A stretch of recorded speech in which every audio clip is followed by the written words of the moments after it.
Okay, we got issues here tonight, people. We're gonna. I'm not gonna read Genesis 36. It's the family of Esau. If you want to read it, have at it. It's a long list of names, and half the names I wouldn't be able to pronounce them even if I tried. So we're gonna skip. I'm gonna skip 36. You're more than welcome to read 36 and read all the names. You can see some of them there. Chief this, chief that, chief this, chief that. And that's the whole chapter of 36 is genealogy, the family of Esau, the sons of Seir, the chiefs of Edom, and the kings of Edom. So, and the chiefs of Esau. So, we're going to skip 36. Feel free to read it. We're going to go on to 37. Please hit that like, hit that share button, and hit that subscribe button for me. And we're going to try to read 37. All right. Now Jacob dwelt in the land where his father was stranger, in the land of Canaan. This is the history of Jacob. Jacob, being 17 years old, was feeding the livestock with his brothers, and the lad was with the sons of Bela and the sons of Ziphiah, the father's wives, and Joseph brought a bad report to them to his father. Now Israel loved Joseph more than all his children, because he was the son of his old age. Also, he made him a tunic of many colors. But when his brothers saw that their father loved him more than all his brothers, they hated him and could not speak peaceably to him. Now Joseph had a dream, and he told it to his brothers, and they hated him even more.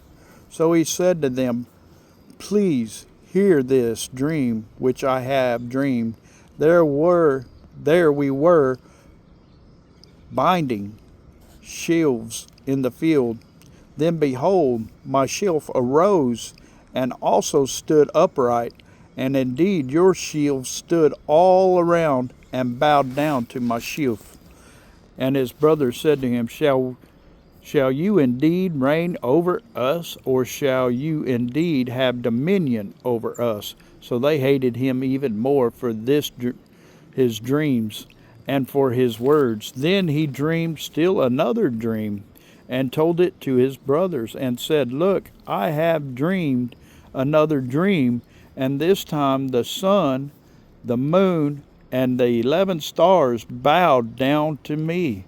So he told it to his father and his brothers, and his fathers rebuked him and said to him, "What is this dream that you have dreamed? Shall your mother and I and your brothers indeed come to bow down to the earth before you?"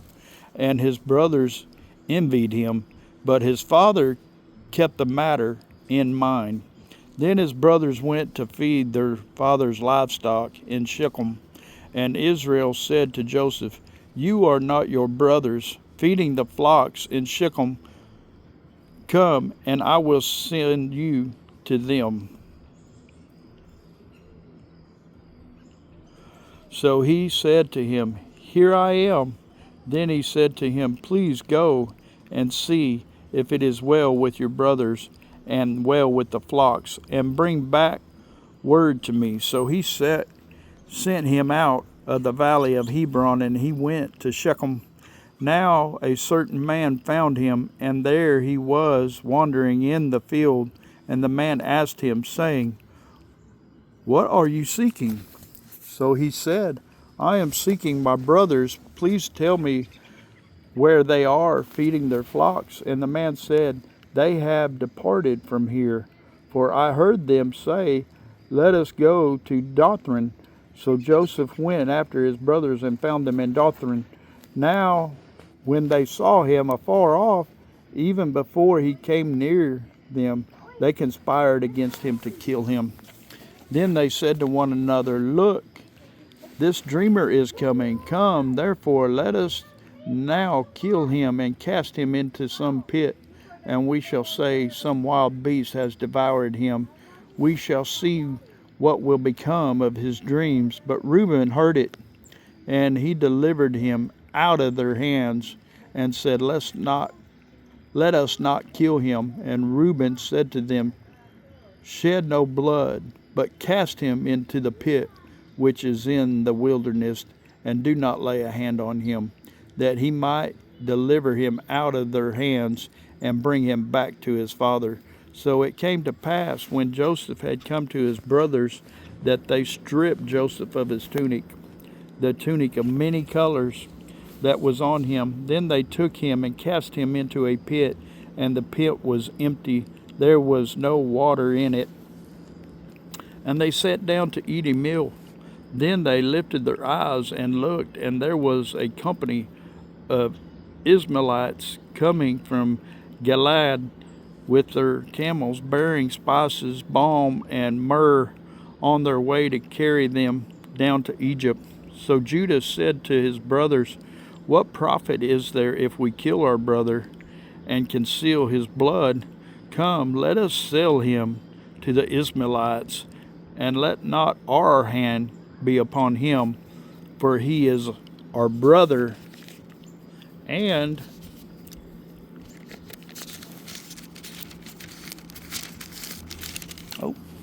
can't get the page turned. And our flesh. And his brothers listened to the Midianite traders pass by. So the brothers pulled Joseph up and lifted him out of the pit and sold him to the Ishmaelites for 20 shekels of silver, and they took Joseph to Egypt. Then Reuben returned to the pit, and indeed Joseph was not in the pit, and he tore his clothes, and he returned to his brothers and said, "The lad is no more, and I, where shall I go?" So they took Joseph's tunic, killed a kid of the goats, and dipped the tunic in blood. Then they sent the tunic of many colors, and they brought it to their father and said, "We have found this. Do you know whether it is your son's tunic or not?" And he recognized it and said, "It is my son's tunic. A wild beast has devoured him. Without doubt, Joseph is torn to pieces." Then Jacob tore his clothes and put sackcloth on his waist and mourned for his son many days. And all his sons and all his daughters arose to comfort him, but he refused to be comforted.